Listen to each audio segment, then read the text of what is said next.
여러분 안녕하십니까? 라디오 전망대 이용선입니다.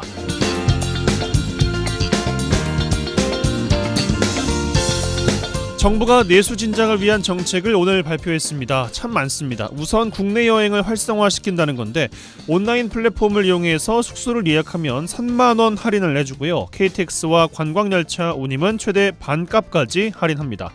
지방행 항공권도 할인받을 수가 있고요. 중소, 중견기업 근로자 19만 명에게는 1인당 10만 원씩 휴가비도 지원합니다. 이런 숙박과 여행 지원에 최대 100만 명에게 600억 원이 투입이 되고요. 전통시장 소득공제율도 올려서 활성화하고 공무원들에게는 매월 마지막 주를 여행이 있는 주로 정해서 휴가를 장려한다는 계획입니다. 예산이 많이 들어가는 만큼 실효성이 있어야겠죠. 지원 인원이 많고 항목도 다양해서 체감이 될지 우선 우려는 됩니다만 휴가를 맘 놓고 쓸 수 있는 여건이 되는지가 첫 번째 의문이고 여행 한번 가면 1인당 수십만 원은 기본인데 찔끔 지원받으려고 넘어야 할 산들이 아직은 많은 것 같습니다. 그 산들의 높이를 낮추는 정책들 계속 나와줬으면 좋겠습니다. 오늘 라디오 전망대가 준비한 소식입니다. 지역 소식들 뉴스브리핑 통해서 들어보고요. 매주 수요일 코너 라전법정 칭찬해주세요 차례로 이어집니다. 잠시 후에 뵙죠.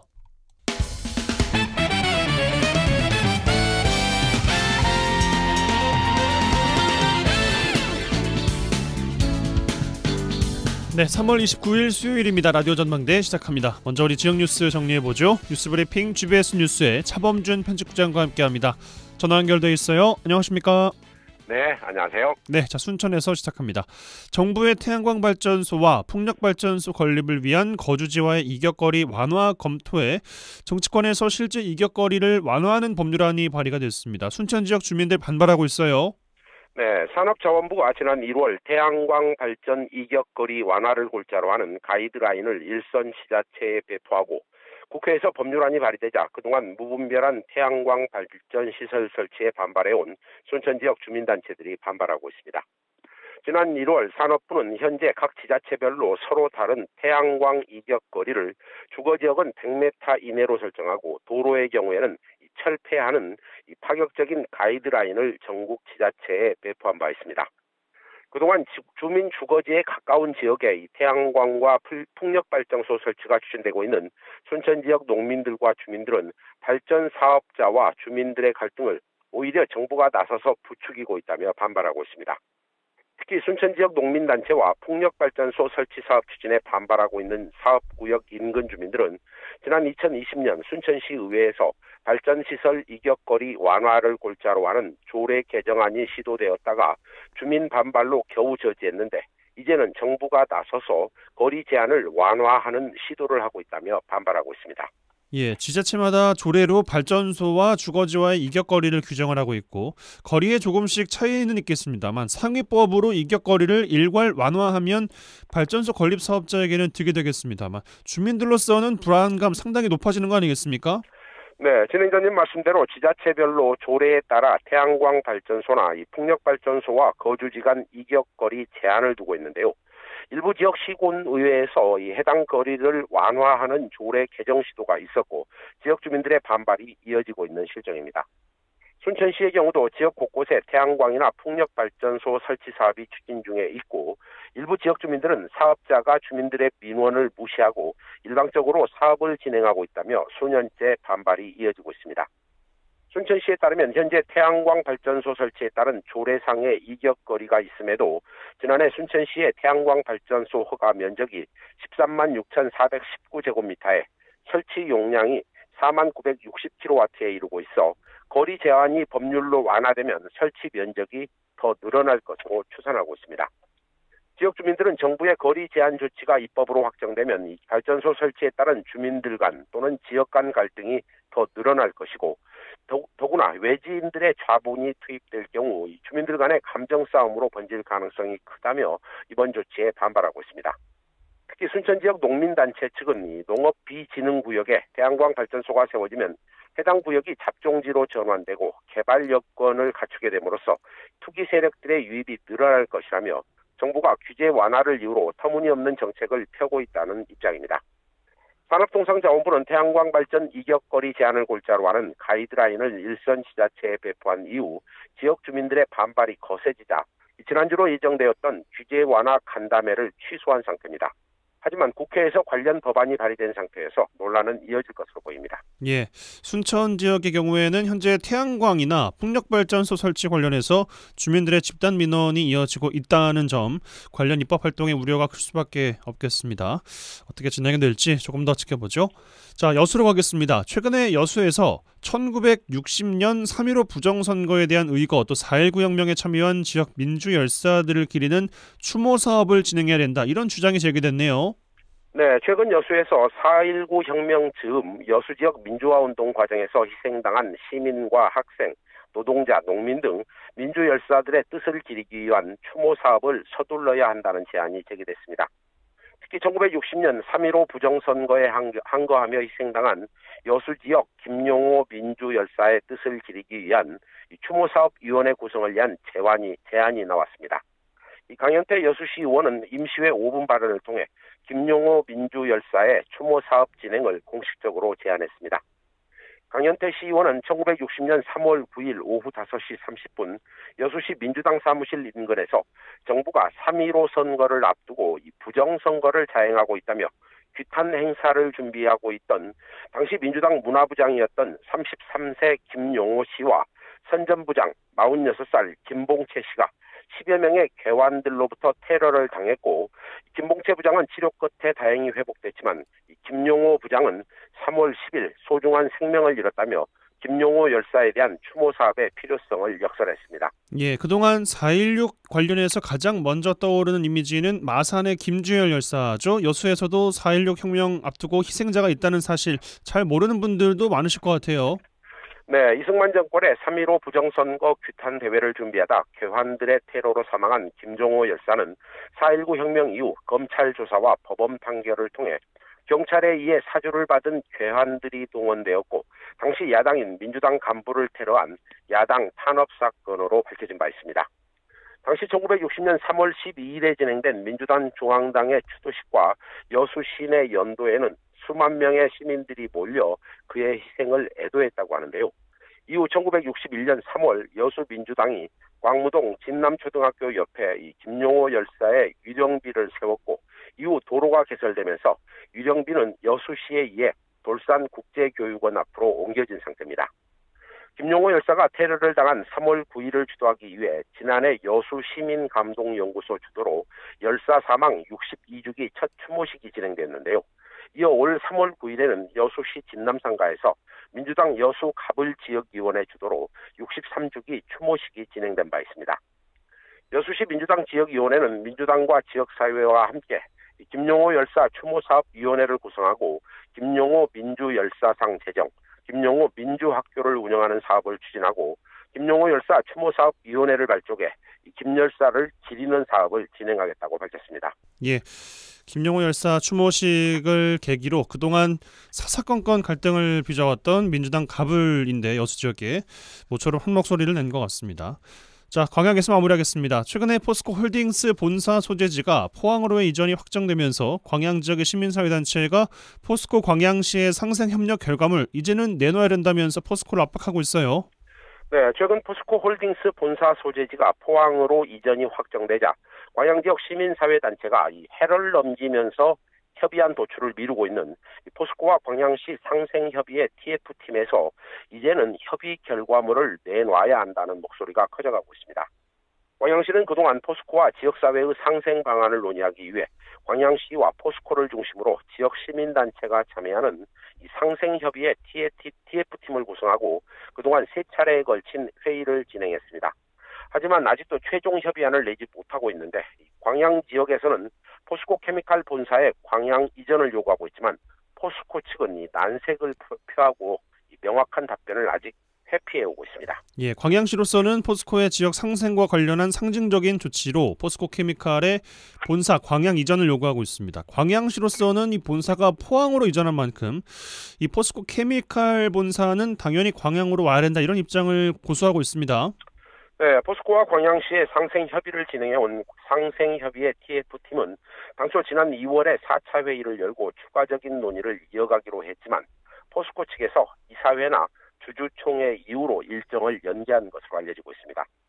지역 일부에서는 앞으로 열릴 4차 회의에서도 이 성과를 내기가 어려울 것이라는 비관적인 전망도 나오고 있습니다. 그 근거로는 포스코가 지난 3월 시에 제출한 광양시 포스코 그룹 상생협력 합의안에 그동안 지역사회가 요구해온 핵심 사안인 포스코 케미칼 본사의 광양 이전이라는 중요한 알맹이가 빠져 있다는 지적이 나오고 있습니다. 이번 포스코 홀딩스의 본사 포항 이전 확정에 대해 광양 참여연대는 즉각 성명서를 냈습니다. 이 참여연대는 이번 결정이 광양 지역 주민과 상의 없이 결정된 만큼 광양 지역을 홀대하며 내린 일방적인 결정이고 포스코 케미칼 본사 이전, 또 신사업 투자 및 연구 인프라 확대, 광양의 계약 전담부서 신설, 광양 지역 상생 협력 협의회 활성화 등 지역사회가 그동안 요구해온 요구사항을 조속히 수용해야 한다고 포스코에 촉구했습니다. 예, 협의회 TF 4차 회의에서 또 어떤 안이 도출될지 그 결과 지켜봐야겠습니다. 뉴스브리핑 GBS 뉴스의 차범준 편집장과 함께했어요. 고맙습니다. 네, 고맙습니다.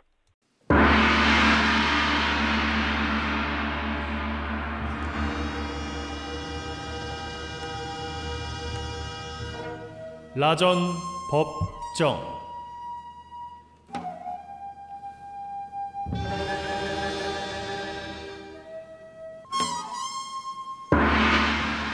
내 생각만 옳은 것은 아니다. 이런 주장도 있다. 이슈를 바라보는 눈을 키워드립니다. 라디오 전망대 라전 법정 시간입니다.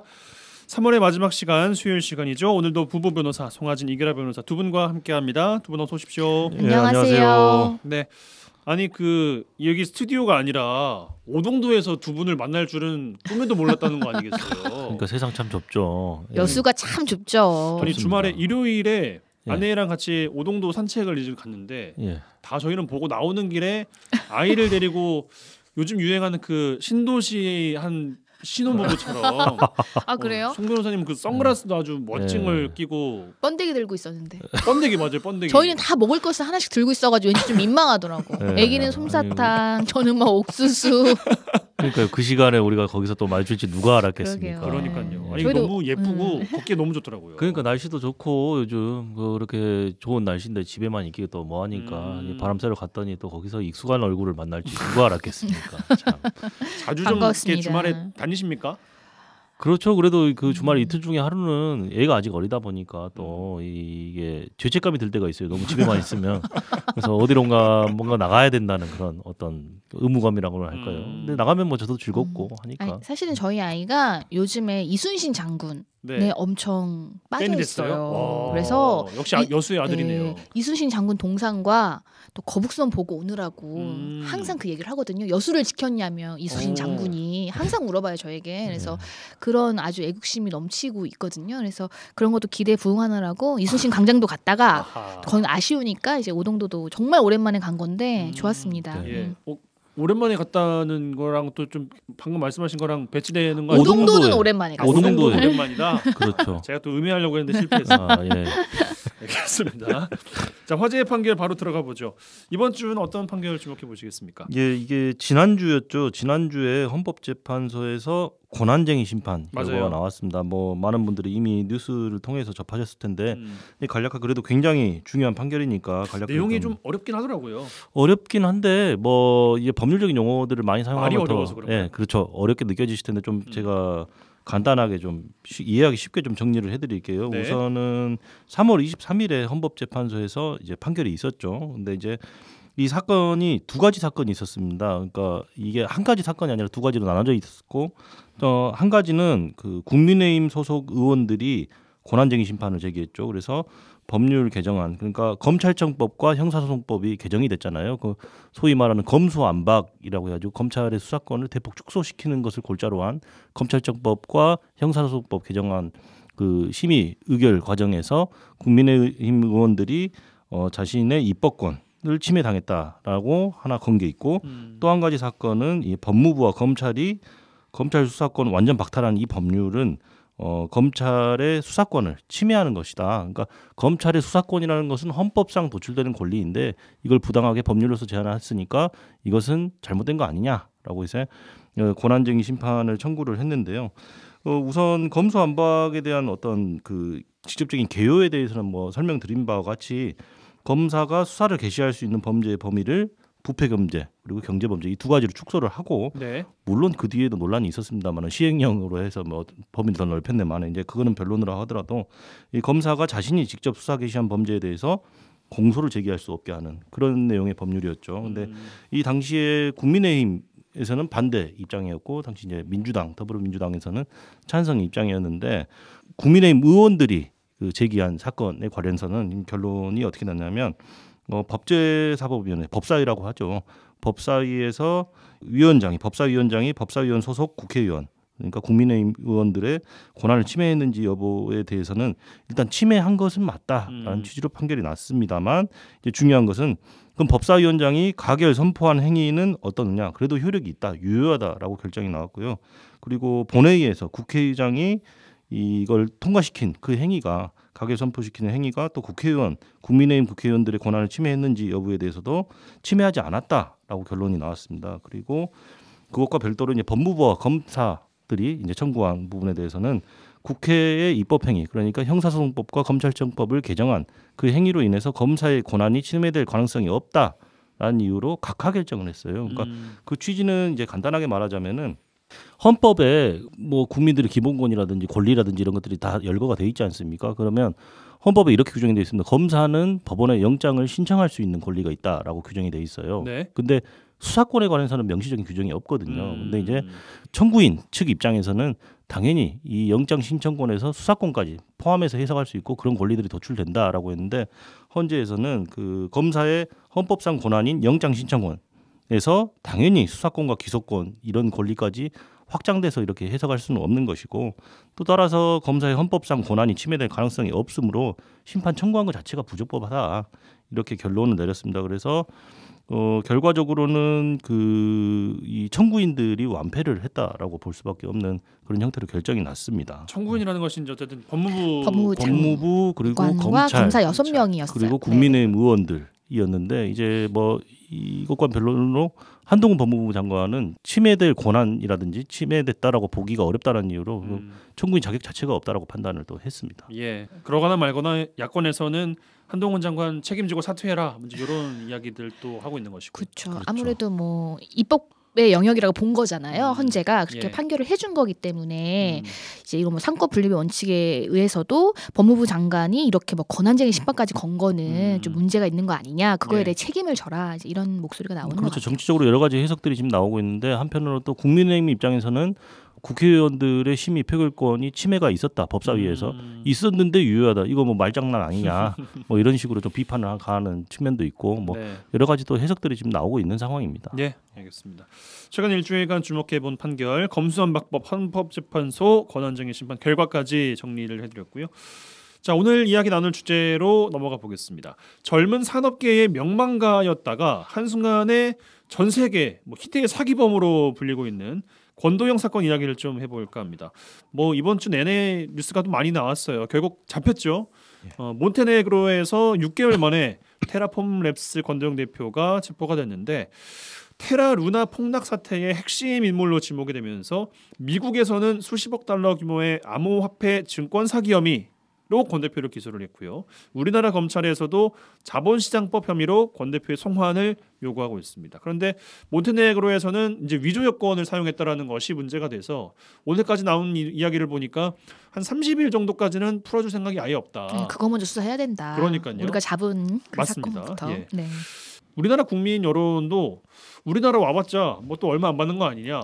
미국에서 그냥 100년 때리는 거 그냥 그거 미국으로 보내라. 뭐 이런 이야기도 있다고 하더군요. 예. 관련된 이야기 자본시장법에 대한 이야기를 나눠볼 텐데요. 준비된 꽁트 먼저 듣고 오겠습니다. 와따 뭔 치킨값이 또 오른다는 거요. 이제 3만 원을 줘야 치킨 한 마리 뜯게 생겼구만. 아니 치킨이나 아니나 째까 내갖고 배도 안 찬데 이걸 뭐 배달비까지. 월급 빼고 다 오르네 다 올라. 카톡. 이것이 무엇이요? 뭐 수익률 보장? 암호화폐 투자만 하시라? 수익률이 50%면 돈 놓고 돈 먹기 아니요? 기회는 잡으라고 있는 거 아니겠어? 라전거래소 이라순 팀장입니다. 무엇을 도와드릴까요? 아니 거기 거래소가 뭔 돈을 겁나 벌어준다 그래서 연락을 드렸는데요. 뭘 어찌해야 된다는 거요? 아, 네. 우선은요. 저희 거래소에서 거래되는 라전 코인이라고 있는데요. 이걸 구입하시기만 하면 수익률은 저희가 장담해 드립니다. 아 근데 뭐 원금 갖고 뭐 날라불고 뭐 그런 거 아니야? 아유, 아니 고객님은 이미 좀 늦으셨어요. 아, 이걸로 수익 보신 분들 후기 제가 바로 깨톡으로 보내드릴 테니까 참고하시고요. 이런 정보가 사실은 모두에게 드릴 수는 없는 거잖아요. 저희 거래소에서 까다롭게 선정되는 분들에게만 정보를 드리는 거니까 투자 의향 있으시면 라전코인 거래해보세요. 손해는 절대 안 나니까 걱정 마시고요. 이거 우리 애기 대학 등록금인데 금방 수익 나불죠. 아, 그럼요. 바로 다음 달에 입금돼요. 그러면 이거 전부 다 라전 코인으로 바꿔보시오. 어? 입금 바로 할란께. 아, 300만 원 이상 코인을 구매하시는 분들께만 알려드리는 고급 정보 하나 더 드리고 마무리하겠습니다. 주변 분들한테 이 정보를 알려주시고 투자까지 이루어지면 보상금도 함께 드리니까요. 이것도 꼭 참고하세요. 보상금. 네, 우리 애기 대학 2번도 보내겠네. 아니 2번이 뭐야? 3번, 4번도 보내겠구만. 몇 달 후 거래소 사이트에 접속한 송 씨. 아니 뭐야? 사이트가 없는 거라고? 이게 뭔 일이요? 거래소가 없어지면 뭐 내 돈은 내 돈. 그렇게 맛깔난 사투리가 중간에 한번 버퍼링이 걸렸어요. 아니 어렵네요. 제가 사투리를 평상시에 안 쓰다 보니까 이렇게 자꾸 사투리로 꽁트를 만들어 주시면 제가 굉장히 사투리의 정의를 잘 모르시나 봐요. 어려움이 있습니다. 예. 평소에 본인이 쓰는 말이 사투리입니다. 바꿔보시오잉. 이거 네. 이게 약간의 버퍼링이 좀 있었는데 저는 이런 전화나 이런 문자 같은 거 올 때마다 꼭 이제 하는 이야기가 그렇게 좋으면 본인이 하시지 왜 저한테까지 전화를 주셨냐라고 이제 꼭 한번 이렇게 물어보거든요. 네. 그럼 뭐라 그런가요? 이제 굉장히 당황하시면서 그래요? 이제 수고하시라고 하면서 이제 끊죠. 한 번도 그런 반응은 생각 안 해봤네. 한번 저도 한번 그렇게. 돈이 이렇게 잘 불리면은 본인과 이제 본인 가족들이 다 이제 누리시면 될 텐데. 그러니까요. 그렇습니다. 잠시 후에 저희 잠시 전하는 말씀 광고 듣고 자본시장법에 대한 이야기 나눠보겠습니다.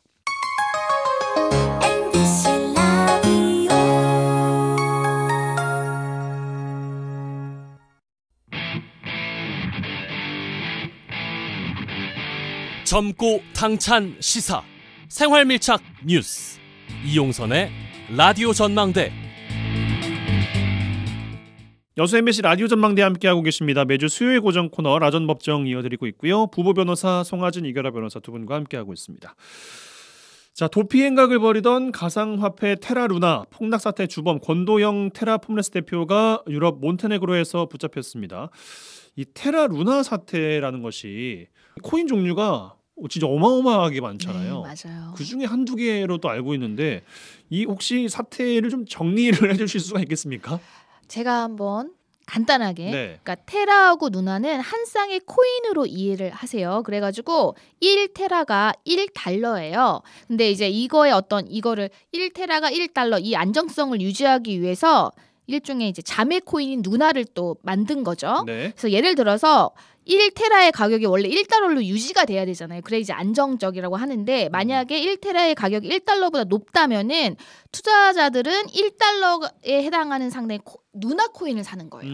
그래서 테라와 교환을 하면 차익을 받을 수 있겠죠. 그리고 반대로 1테라의 가격이 1달러에 못 미칠 때는 이번에는 테라 코인을 매입을 해가지고 1달러 상당의 누나 코인과 또 그거를 교환을 하면 또 차익을 볼 수가 있는 거였어요. 그런데 이제 작년 5월부터 이 테라의 가치가 1달러보다 계속 낮아지니까 투자했던 사람들이 이거 테라 코인이 안정한 거야? 이제 막 의심하기 시작한 거예요. 그래서 이 투자자들이 갑자기 빼버린 거예요. 그래서 이게 공황 매도라고 할 정도로 이걸 해버리니까 그러면 누나도 그냥 동반해서 갑자기 이제 급락해버리니까 이게 이제 전 세계적으로 가상 자산을 거래하는 그 거래소에서 상장 폐지가 돼버린 거죠. 그러니까 쉽게 말하면 가상화폐, 그러니까 비트코인이나 뭐 이더리움 같은 가상화폐랑 실물 자산 있지 않습니까? 뭐 달러라든지 원화라든지 이런 예.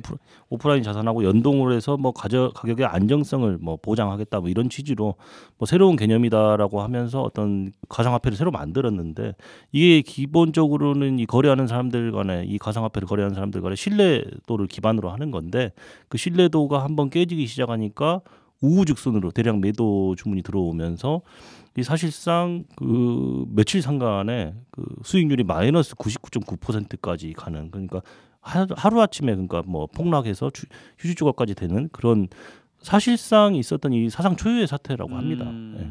가상화폐라는 것이 신뢰도를 기반으로 한다는 것도 좀 의문이기도 하고 안전자산이라고 하는 것도 참 이게 아이러니잖아요. 예. 가상화폐라는 것이 대표적인 좀 불안한 그런 느낌에 워낙에 이제 등락하기도 크고 담당하는 또 부처 부서에 대한 이야기도 워낙에 많이 나왔었기 때문에 관련해서는 스테이블 코인이라는 말도 쓰더군요. 예, 그렇습니다. 그러니까 아까 말씀하셨듯이 안정적인 코인 이런 건가요? 그렇죠. 가상화폐, 암호화폐 이런 것이 가장 항상 논란이 되는 게 그것이 어떤 거래 수단으로 사용될 수 있느냐, 얼마나 뭐 신뢰성이 있느냐 이런 이야기가 항상 나오니까 문제인데 이제 여기서는 새로운 개념 그러니까 스테이블 코인이라는 개념이 등장한 거죠. 그래서 예. 스테이블 코인이라는 것이 뭐 어려운 개념이 아니라요. 뭐 달러라든지 원화 이런 오프라인 화폐와 그 가치를 연동시킨다는 개념이에요. 그래서 일정한 화폐 가치를 유지하는 것을 목적으로 만들어진 코인입니다. 그러니까 테라 같은 경우에는 1테라가 1달러의 가치를 유지하도록 우리가 뭐 어떤 수단들을 써서 그러니까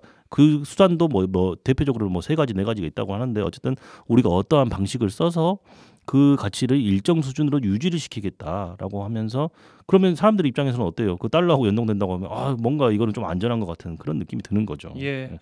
뭐 이미 끝난 이 코인 이야기 이러면 저희가 더 해봐야 뭐 크게 의미는 없을 것 같고요. 권도영 씨를 어떻게 하느냐, 어떻게 처리하느냐 이게 가장 많은 관심사일 것 같습니다.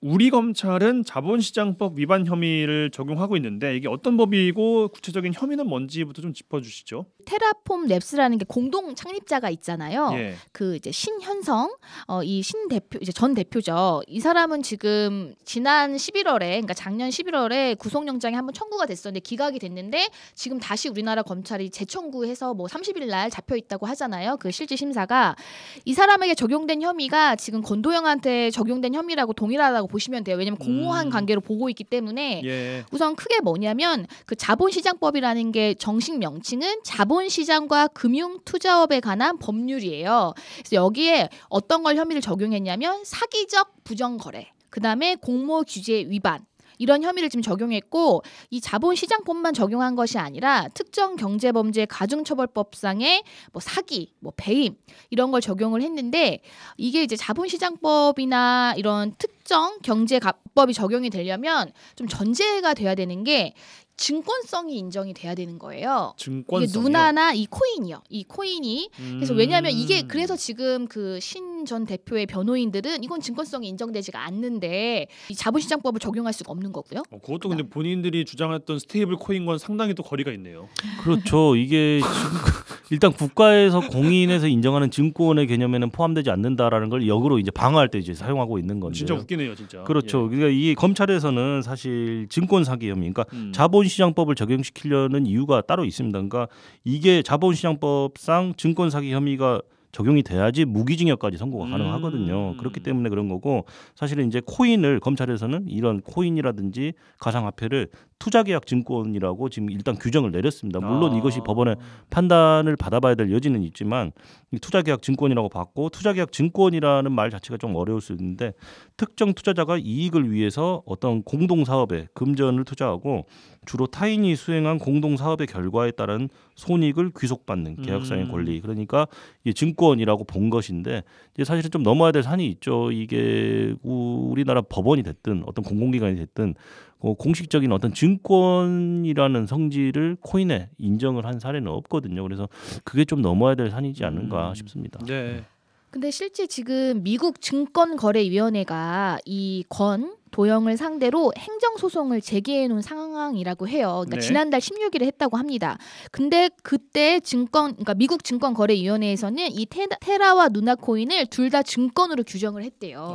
그러니까 이제 뭐 미국에서 이렇게 했기 때문에 우리나라도 인정해야 되는데 이거는 아니지만 그래서 적어도 지금 이제 이 뭐 증권성에 대해서는 이제 첨예한 대립이 예상이 되지만 우리나라 검찰은 이제 그 부분에 대해서 지금 주력하고 있다. 이제 그런 입장입니다. 증권성이 인정이 안 되면 그러니까 되면은 무기징역인데 안 되면은 어느 선고가 정도로 가능하다. 무기징역까지 선고가 선고할 수 가능한데 있는. 그렇지 않으면은 실질적으로 적용할 수 있는 법들이 좀 한계가 있다 보니까 일반 형법으로 간다든지 이러면 일반적인 사기죄로 간다면은 뭐 잘해봤자 뭐 징역 10년. 뭐 물론 다른 혐의들도 많이 있습니다. 뭐 전자금융거래법, 배임증제, 업무상 배임 뭐 이런 죄들도 있지만 어쨌든 경합범 처리가 되면 대봤자 2분의 1까지밖에 가중이 안 되거든요. 그래서 예. 최대로 선고할 수 있는 형에 굉장히 제한이 따르기 때문에 어쨌든 이 사건의 핵심은 만약에 우리나라 송환돼서 뭐 재판 받는다고 하면 이 코인, 그러니까 루나나 테라 코인의 증권성을 검찰이 얼마나 잘 입증하느냐가 주요 쟁점이 될 거예요. 그래서 아까 말씀하신 것처럼 권도영이라든지 이런 변호인들이 거기에 목을 메고 있는 상황인 거죠. 예. 근데 뭐 우리나라나 미국으로 송환 이야기를 더 하기 전에 몬테네그로에서 마무리가 돼야 될 거 아니에요. 그쵸. 이제 위조 여권으로 만약에 어떤 처벌이 내려지면 그 형을 거기서 살고 와야 되는 거예요. 어떻게 되는 거예요, 구조가? 우선은 몬테네그로 입장도 이해는 돼요. 그러니까 예. 우리나라에서 저지른 범죄에 대해서 뭐 여권법 위반인데 물론 이제 지금 논의되고 있는 어떤 증권 사기보다는 훨씬 적은 뭐 형량이 낮은 범죄라고 하더라도 근데 그건 난 모르겠고 어쨌든 위조 썼으니까 여기서 그러니까 살고 가든가. 우리나라에서 잘못한 건 우리나라에서 죄값 치르게 한 다음에 뭐 넘겨주든지 말든지 이렇게 하겠다라고 뭐 이야기도 나오고 있는 것 같은데 네. 만약에 그렇게 되면 거기서 죄값 다 치르고 나서 넘어오는 뭐 그런 형태가 아니면 이제 있죠. 범죄 인도 조약이 맺어진 경우에는 네. 뭐 이제 또 요거를 할 수 있으니까요. 음. 지금 이제 여권법도 자체도 뭐 중한 범죄지만 지금 이제 이 행위로 인한 피해가 워낙 크기 때문에 이제 뭐 몬테네그로에서도 어쨌든 조사는 일단은 마치겠다 이런 입장인 것 같아요. 예. 네네. 그러니까 조사는 일단 해보고 어쩌고저쩌고 하려면은 한 달 정도 이제 시간이 좀 불가피하다라는 그쵸. 것까지가 이제 오늘 나왔던 뉴스 같습니다. 그러면 이제 미국 이야기도 좀 해보면 미국은 앞서 말씀드린 것처럼 처벌 수위가 훨씬 더 높다고 이제 알려져 있는데 네. 그래서 차라리 미국으로 송환되라 뭐 이런 이야기도 이제 있다라는 거 아니겠습니까? 우선 지금 알려진 게 아까 이제 증권거래위원회가 행정소송을 한 건 또 별개예요. 예. 지금 미국의 검찰은 한 8개 혐의를 적용하고 있다고 해요. 근데 이제 왜 더 형량이 뭐 100년, 150년이 나오냐면 미국은 기본적으로 병합주의를 해요. 이 각 형량을 합산을 해요. 근데 우리는 가중주의라고 해서 아무리 이 사람이 여러 죄를 범죄했어도 그거를 단순 합산을 하는 것이 아니라 그냥 1.5배까지만 가중하도록 돼 있어서 이게 이제 느껴지는 형량 차이가 이렇게 나는 거거든요. 그래서 지금 이제 말이 나오는 게 미국 검찰이 보고 있는 그 피해액의 규모를 한 52조까지 보잖아요. 전체 피해 금액이 그쵸. 52조. 그 정도로 보고 있기 때문에 어마어마하네요. 그에 상응하는 뭐 벌금 뭐 또는 뭐 추징금이라든지 아니면 이제 그에 상응하는 이제 징역 해서 실제로 이런 미국에서는 이와 같은 어떤 범죄에서 100년, 150년형 이런 걸 선고하기 때문에 네. 그렇게 충분히 예상이 된다는 거죠. 예. 권도영 씨 사건도 그렇습니다만 그 앞서 저희가 전해드린 꽁트 같은 것도 보면 다단계성도 좀 있는 것 같고 네, 이게 누구 맞아요. 데리고 오면은 뭐 보상금도 준다. 뭐 넣으면은 일단 뭐 50배다. 제일 우스갯소리로 이야기했지만 그렇게 좋으면 이제 본인들이 하시지 뭐하러 이렇게 힘들게 전화까지 하셨을까. 뭐 예.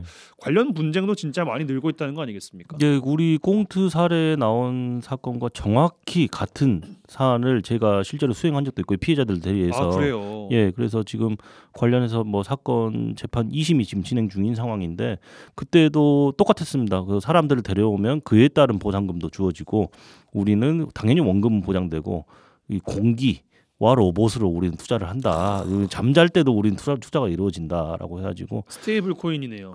스테이블 수준이 아니라 뭐 그냥 그거는 오토매틱. 화수분이에요, 화수분. 예, 제가 참 언급하기도 그렇습니다만은 음. 그런 형태 이거 우리 지역에 있었던 일이에요 실제로. 그래서 어.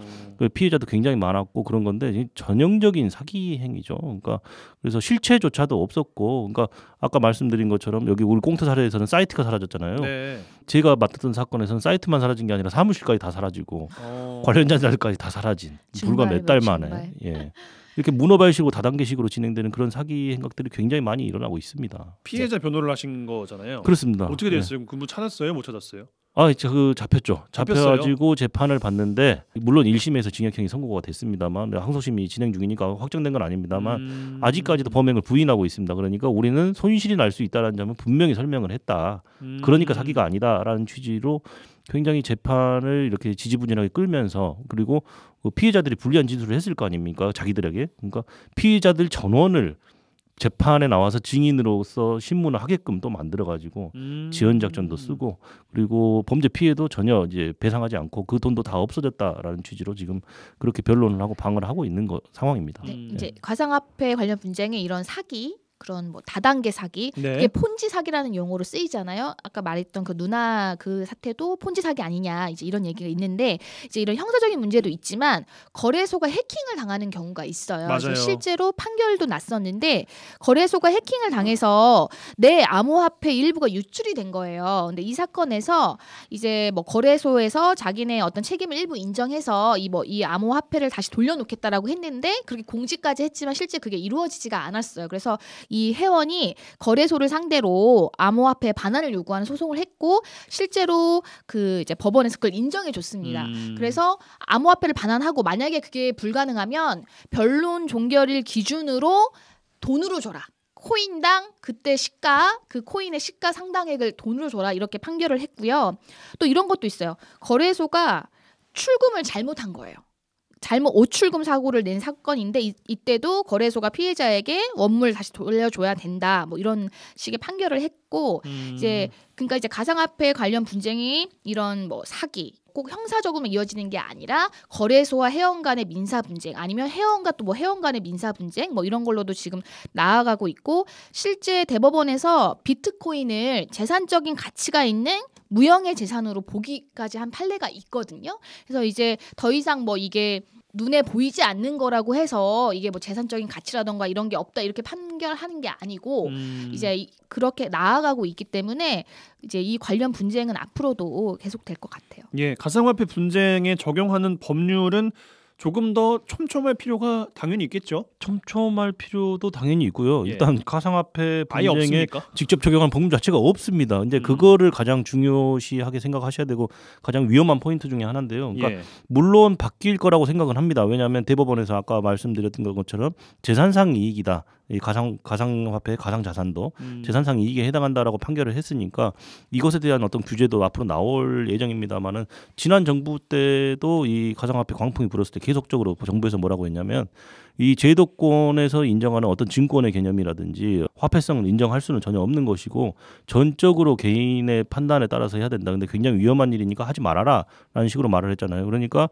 보호를 받을 수 있는 어떤 법률이 없다라는 건 직접적으로 규제하는 법률이 없다라는 건 보호를 받을 수 있는 길도 막막하다. 또 이렇게 보실 수도 있는 거거든요. 그러니까 굉장히 리스크가 높다라는 점을 인식을 하시고 본인들이 그 점에 대해서 좀 판단을 잘 하셔야 될 것이고 물론 이제 계속적으로 이 스테이블 코인이 됐든 아니면 가상화폐가 됐든 이런 것들을 규제하는 법률이 나와야 된다. 왜냐하면 국가에서 인정을 하고 말고를 떠나서 이걸로 인해서 계속적으로 문제들이 생기고 나니까. 그와 관련된 피해 금액도 어마어마하다 보니까 그러게요. 자꾸 그런 이야기가 나오고 있어서 앞으로는 그런 법률들도 촘촘하게 생기지 않을까 생각하고 있습니다. 네, 정부에서 공식적으로 증권 성격을 인정하지 않아서 테라 루나 사태에 영향을 많이 주지 않을까 또 많은 분들이 또 우려하고 계신 것 같은데 이건 뭐 일단 몬테네그로에서 좀 이렇게 놔줘야 뭐 어떻게든지 이야기가 될 것 같습니다만. 네. 알겠습니다. 자본시장법에 대한 이야기 오늘 전반적으로 살펴봤습니다. 라전법정 부부변호사 송하진 이결아 변호사 두 분과 함께했어요. 두 분 고맙습니다. 네, 감사합니다.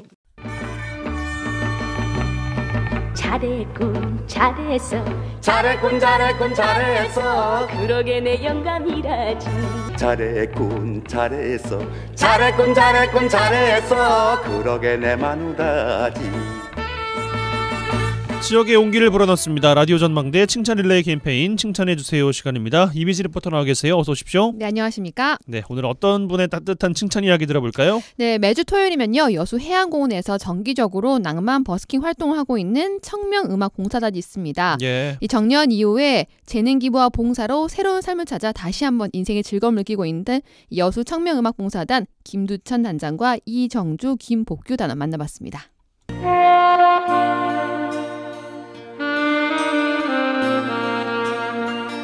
저는 단장 김두천입니다. 전 이정주입니다. 김복규입니다.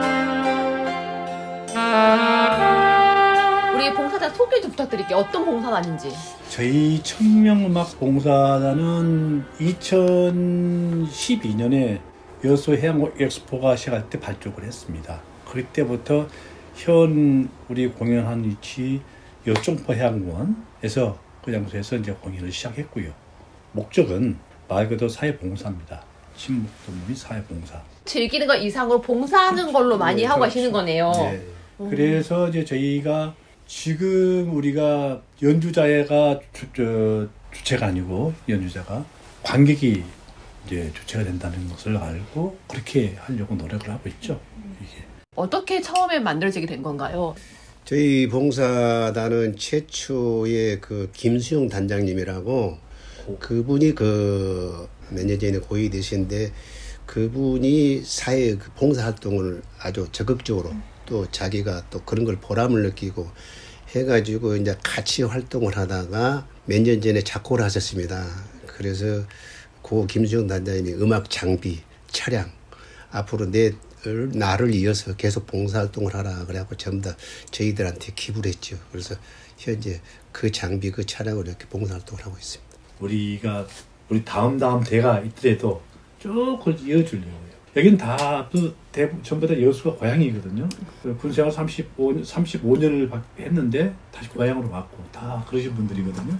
고향을 여수라니 마을, 고을여자 물수사스는 이 여수라는 마을이 너무나 좋아서 또 여기 와서 내가 받았던 국가에서 받았던 그 혜택 또 사회에 다시 환원을 해야 될 텐데 그런 뜻에서 이것을 하고 있습니다. 그래서 이번에 성금도 내셨더라고요. 성금을 저희가 약 265만 원 정도를 모았습니다. 저희는 매 해년마다 하거든요. 연말이면은 이제 여수시에 기부를 해서 보리토끼 우리가 목적이 그거니까 물론 작은 돈이지만은 그래도 우리가 최선을 다해서 다 모아서 했기 때문에 정말 기쁜 마음으로 기증해주고 혹시나 좀 더 우리로부터 사회 약자들에게 조금 힘이 된다면은 그 이상 바라는 게 없죠. 커피 한 잔, 가벼운 국수 한 그릇도 우리 돈으로 내서 사 먹거든요. 그 성금은 한 푼도 안 쓰고 전에 기부를 하고 자발적으로 이렇게 음악 좋다고 이렇게 때로는 할머니들은 1,000원도 내놓고 2,000원 내놓고 많은 사람들은 5,000원, 더 많은 사람들은 10,000원씩 이렇게 내놓거든요. 그래서 그걸 거절할 수가 없기 때문에 이분들이 뜻을 모아서 우리가 어려운 사람, 사회계층 어려운 사람을 도와줘야 되겠다. 그리고 또 우리들은 청명에서만 봉사활동을 하는 것이 아니고 몇 년 전부터는 그 섬 주민, 섬 전부 다 낙후돼 있잖아요. 그래서 그 다른 봉사단체가 갖고 1년에 그 닭 3,000마리 모으기 운동이 있어요. 닭 3,000마리 모으기. 여수 시내 어르신들이 한 2,600명 정도 된 것 같아요. 65세 이상 노래들. 그래서 그분들 하나한테 전부 다 전달해 주고 있어요. 한 6월 중순 무대 한 7월에서 삼복 그 사유로 해가지고 모아가지고 저희들이 기부를 해주고 거기에 또 3,000마리는 사회 여러 단체에서 또 기부를 한 사람도 있고 그래서 저희들이 직접 전달해 주고 때로는 가서 생일잔치도 해주고 때로는 또 임용, 커트, 파마 이런 것도 같이 봉사단체 가서 봉사활동을 하고 있죠. 우선 우리 멤버들이 청명음악 봉사단 멤버들이.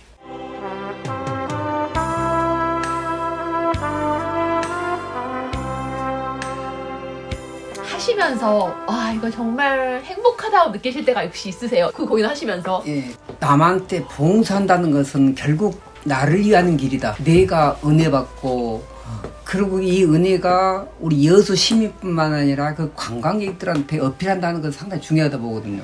그래서 굉장히 그 다른 데서도 많이 보러 오기도 하고 그래서 일단 첫째는 결국은 남을 위하는 것은 나를 위하는 것이다. 예, 저는 항상 그 생각이거든요. 그래서 이제 저희들이 참 좋았던 것이 시 지원을 받고 왔는데 저희들은 끝까지 받지 말자 해가지고 지금까지 안 받고 아까 말한 대로 방금 여러 가지 그 성금들을 갖다가 모아서 하고 있고 그러니까 이렇게 하면서 오히려 저희들이 더 고맙게 생각하고 은혜스럽게 생각하고 이런 것이 많은 사람들한테 더 감동을 주지 않았을까 이런 생각을 합니다. 선생님 무대에 딱 서시면 어떠세요? 많은 사람한테 들려준다는 것은 제일 또 좋잖아요. 그래서 이분들한테 항상 음악이란 것은 우리 감정이고 느낌이잖아요. 그래서 이분들한테 뭔가 조금 더 좋은 음악을 들려줘야 되겠다. 늘 항상 할 때마다. 근데 실은 아무리 잘 불건 어쨌든 간에 남한테 선다는 것은 솔직히 두렵지요. 즐거웠거나 행복했거나 이건 좀 기억에 남았다는 거 혹시 있으세요? 한 번은 연주를 하는데 한 달 매주 하니까 한 달 전부터 고정적인 장소에 어디 할머니가 앉아 계셨어요. 그래서 또 오셨는가 보다 이제 눈인사만 하고 왔는데 그분께서 이제 제가 연주 맞추고 가니까 저 옆에 오더니 하시는 말씀이 할머님이신데 자기 남편 할아버지가 몇 년 전에 돌아가셨대요. 돌아가셨는데 할아버지가 마두로스였답니다. 근데 그 할아버지가 좋아하는 곡이 있었대요. 그 곡을 연주해 줄 수 있겠습니까? 라고 하길래 예, 오늘은 다 끝났으니까 다음 주에 한번 하겠습니다 해서 저도 아는 곡인데 아마 그 곡을 한 50분 이상 불렀을 거예요. 연습을. 그리고 연주해 준 적이 있거든요. 그리고 그날 할머니한테 고맙습니다 라는 눈물 이렇게 보내면서 저도 벌써 뭐 감정스러운데 그때가 있었거든요. 아, 약속을 지켜서 고마웠고요. 또 그분에게 그런 감동을 줘서 고마웠고요. 그것이 아마 음악을 한 사람의 입장이지 않냐 생각합니다.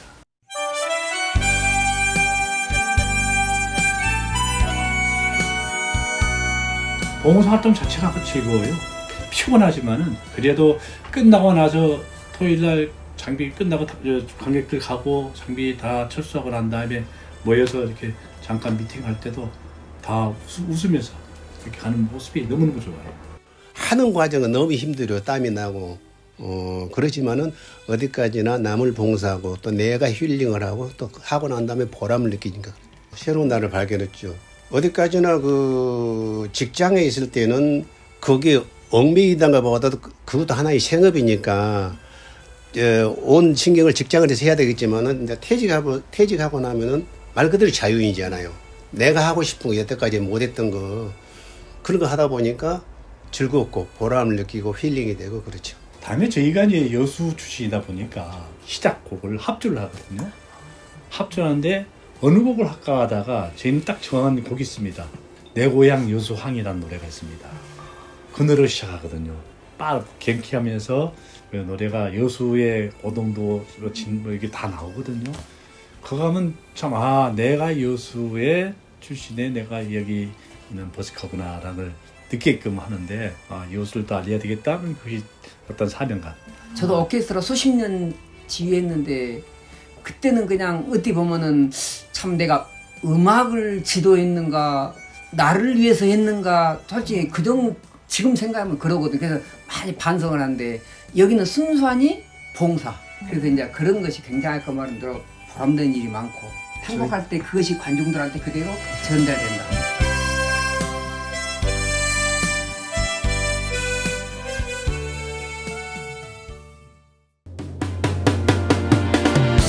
네, 수요일 라디오 전망대 마치겠습니다. 오늘도 고생 많으셨습니다. 내일 뵙죠. 이용선이었습니다.